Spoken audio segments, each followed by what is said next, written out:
voltage accuracy. So we want to see what the volts displayed on here for an output, how they compare to the volts on the actual output. So how did I do that? Well, I used my scope because I want to see a true value.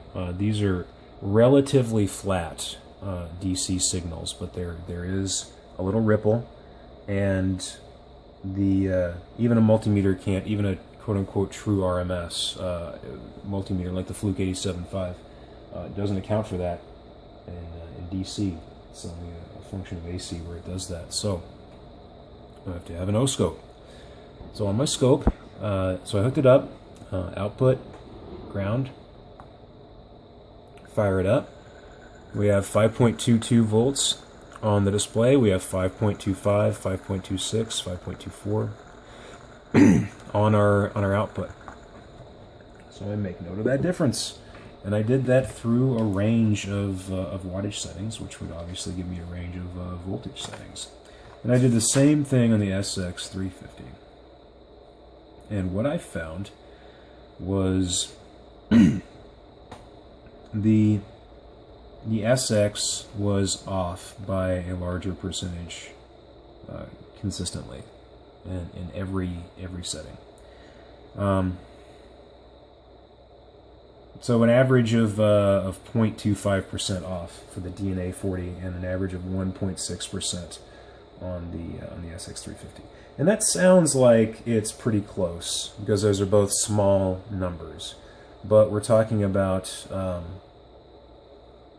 we think of 0.25%, we'll say, versus roughly 1.5%.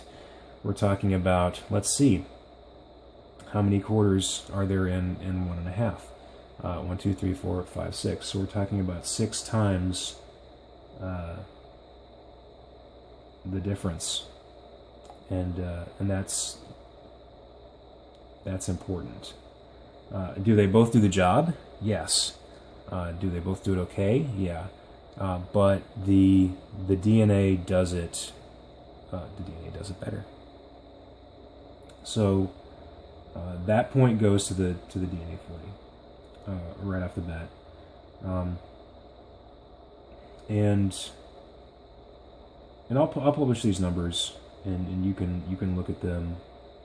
I'll make sure there's a link once this video comes out that shows you my numbers. You have the video for the methodology, and that way you can check them out and see what I am doing.